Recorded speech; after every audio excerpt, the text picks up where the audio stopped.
The airport buzzed with its usual chaos, travelers dragging wheeled suitcases, boarding calls echoing across the terminals, and the scent of coffee wafting from the kiosks. David Sinclair slumped in one of the molded plastic seats by gate 23, his face lined with exhaustion. The red-eye flight from Denver to New York had drained him, but the real weight came from the meeting he had flown in for, an estate battle over his late father's will. David didn't know what was worse, the cold efficiency of lawyers dividing his father's legacy, or the emotional rubble left behind. He ran a hand through his silver-threaded hair and checked his phone. A flight attendant smiled politely as she passed. Then came the voice, clear, firm, and cutting through the din like a blade. "David Sinclair?" David turned sharply. A young woman, no older than her late 20s, stood a few feet away. Her almond-shaped eyes bore into his, her jaw tight with a mixture of determination and hesitation. Her curly black hair was tied in a loose bun, and she clutched a leather satchel against her chest. "Yes," David said slowly, lowering his phone. "I'm Emily," she said, her voice trembling slightly. "Your daughter." For a moment, the world seemed to tilt. David blinked, certain he'd misheard. "I'm sorry," he said, straightening. "What did you just say?" Emily's eyes shimmered with unshed tears. "I'm your daughter. I've been looking for you for years." The words hung between them like a live wire. David's heart pounded as he stared at her, searching for any trace of recognition in her face. His mind raced back through the years, through every relationship, every fleeting encounter. Nothing. "You've got the wrong person," he said firmly, shaking his head. "No, I don't." Emily stepped closer, pulling out a folder from her satchel. She flipped it open, revealing a neatly typed document and a photograph of a woman. "This is my mother, Karen Matthews. You knew her in 1995, when you were stationed in London." David froze. Karen Matthews. The name hit him like a thunderclap. He hadn't thought of Karen in decades, not since their whirlwind romance ended with him returning stateside. They'd gone their separate ways without promises, just the lingering ache of what might have been. "This is insane," he muttered, stepping back. "Is it?" Emily countered, her voice rising. "Because I have proof. DNA doesn't lie." She held up another document, a DNA test report. "I did the test with one of your relatives. We're a match. I'm your daughter, David." David sank back into his seat, his legs unable to hold him. The words on the page blurred as he stared at the paper Emily placed in his hands. A 99.8% probability of kinship. His throat went dry, and a bead of sweat rolled down his temple. "I didn't know," he whispered, his voice hoarse. "I figured as much," Emily said, her tone softening. "But that doesn't change the fact that I exist." David's mind reeled. How could this be true? A daughter he never knew about? He had spent his life meticulously controlling every aspect of it, his career, his finances, his relationships. And now, a stranger had unraveled it all with a single sheet of paper. "I need time," he said finally, gripping the armrests of his chair. I can't process this right now." "I understand," Emily said quietly. "But I've already waited 28 years to meet you. I'm not walking away now." Her words were a challenge and a promise, and David felt the weight of them as he watched her walk away, disappearing into the crowd. He sat there long after she was gone, staring blankly at the DNA report in his hands. The airport's bustle continued around him, oblivious to the seismic shift that had just rocked his world. For David Sinclair, nothing would ever be the same again. The rain poured relentlessly against the window of David's hotel room, casting rippling shadows on the walls.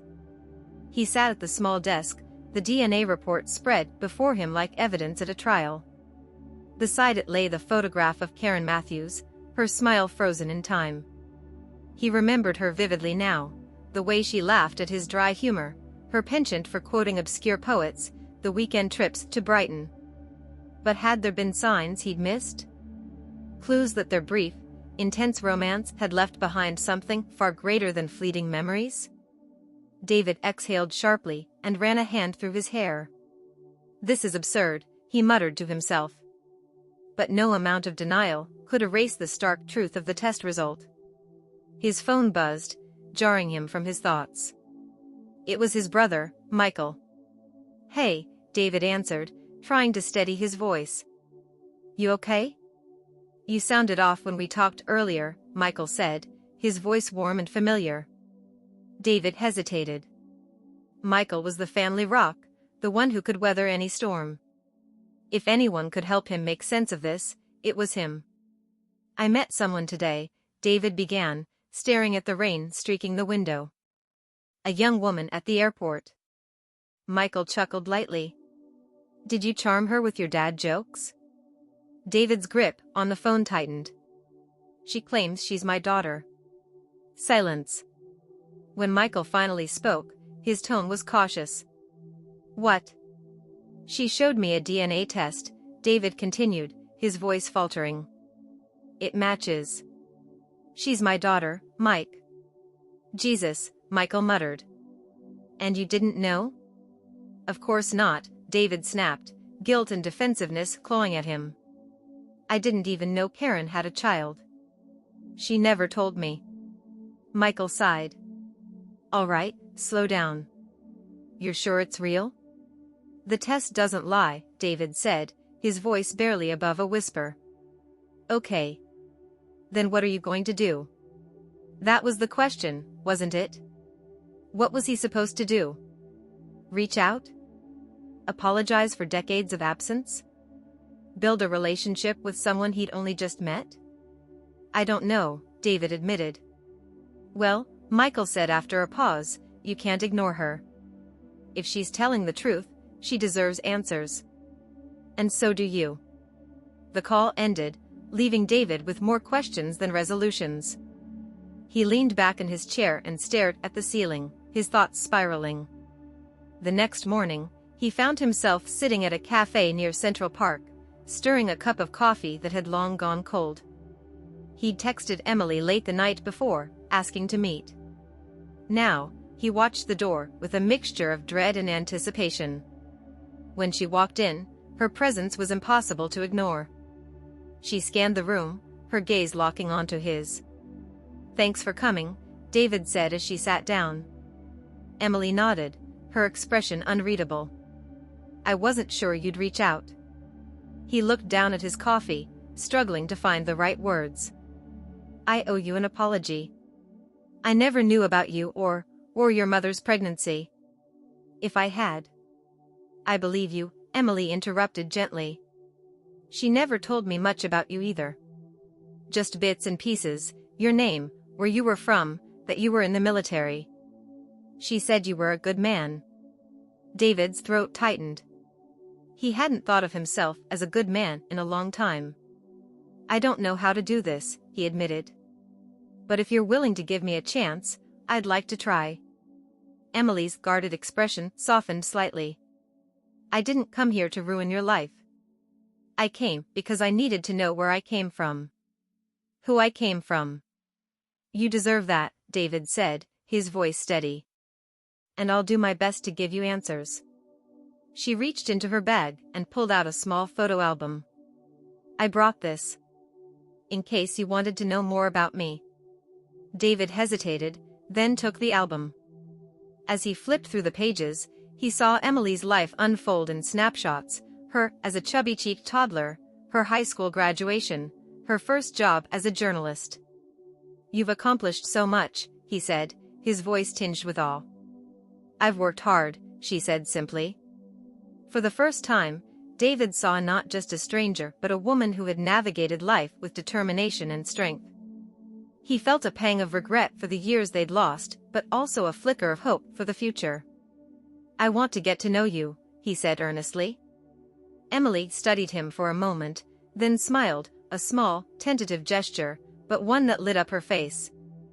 "All right," she said. "Let's see where this goes." For the first time since the encounter at the airport, David felt a glimmer of relief. The journey ahead would be complicated, but he was ready to take the first step. The autumn leaves swirled in vibrant reds and golds as David and Emily strolled through Central Park. It had been 2 weeks since their first cafe meeting, and while the air between them still carried the weight of uncertainty, there was also a fragile thread of connection weaving its way through their conversations. "I used to come here when I visited New York for work," David said, gesturing toward the lake. "Always thought the city was too fast-paced, but this park? It was an oasis." Emily smiled faintly, adjusting her scarf against the brisk wind. "I came here all the time when I was in college. It's where I wrote my first big article. I'd sit by the Bethesda fountain and watch people." David nodded, his gaze softening. "A journalist. Your mother would have been proud." Emily's steps slowed, her expression clouding. "She didn't really talk about you much, you know. Growing up, I always wondered why. When I was 10, I found a box in the attic with old photos and letters she'd kept. That's how I found your name." David's heart sank. He wanted to ask why Karen had kept him a secret, but the answer wouldn't change what had already been lost. "She must have had her reasons," he said quietly. "She did," Emily said, stopping to face him. "She told me later, when I was 18. She said you were a good man, but that your life back then wasn't one she could be part of. She didn't want to hold you back, especially when she found out about me after you'd left." David rubbed his temple, guilt tightening like a vice around his chest. "If I'd known, I would have been there. I need you to believe that." Emily studied him, her brown eyes piercing. "I do. That's why I'm here. But knowing doesn't erase everything." Her words stung, but David nodded. "You're right. It doesn't. I can't fix the past, Emily. But I'm here now, and I want to make this right. If you'll let me." Emily hesitated, the vulnerability in her eyes raw and unguarded. "It's not that simple. You don't just step in after almost 30 years and make everything better." "I know," David said. "But I'll do whatever it takes to earn your trust. I want to know you, not because I feel obligated, but because you're my daughter. And I'm proud of you." Emily's lips parted slightly, as though she hadn't expected the sincerity of his words. Her gaze dropped to the path beneath their feet, the leaves crunching softly as she shifted her weight. "My mother used to say that no matter how much pain you carry, there's always room for hope," Emily said finally. "I didn't understand it then, but maybe I'm starting to now." David's chest ached with a mixture of regret and gratitude. She was right. And if there's room for hope, maybe there's room for us too. They continued walking in silence, the tension between them giving way to something quieter, something tentative but promising. 2 months later, David found himself standing at the edge of Emily's small apartment in Brooklyn, holding a framed photo of her as a child. She had invited him for dinner, her gesture a sign that their fragile bond was beginning to strengthen. "You were adorable," he said with a laugh, holding up the photo. "What happened?" Emily rolled her eyes, but smirked as she stirred the pasta sauce. "Careful. I can still rescind your invitation." David chuckled, setting the photo back on the shelf. "This place suits you. It feels you." Emily looked up from the stove, her expression soft. "Thanks. It's not much, but it's mine." As they ate, the conversation flowed more easily than either of them expected. They talked about Karen, about Emily's career, about David's years in the military and his decision to retire early to focus on his consulting work. By the time dessert rolled around, a store-bought pie Emily apologized profusely for, David realized something had shifted. The awkwardness that had marked their early interactions was fading, replaced by a tentative trust. "Emily," David said as they cleared the dishes. "There's something I need to tell you." She paused, the plate in her hands halfway to the sink. "What is it?" "I've been looking through old letters and journals from when I was with your mother. Trying to piece together everything I've forgotten or overlooked. He reached into his jacket pocket and pulled out a folded letter. "I found this. She wrote it to me, but never sent it." Emily unfolded the letter with trembling hands, her eyes scanning the words. Her breath hitched as she read. "David, I didn't tell you about the baby because I didn't want to trap you. But a part of me hopes that someday, you'll find out and want to be part of her life. She deserves to know you. She deserves to know where she came from." Tears blurred Emily's vision as she finished the letter. She wanted this. For us. David stepped closer, his voice thick with emotion. "I didn't know then, but I know now. And I want you to know I'm not going anywhere." For the first time, Emily let herself cry in front of him. And for the first time, David felt the weight of years lift as he held his daughter in his arms. They had lost so much, but here, in this small kitchen, they found something worth holding on to.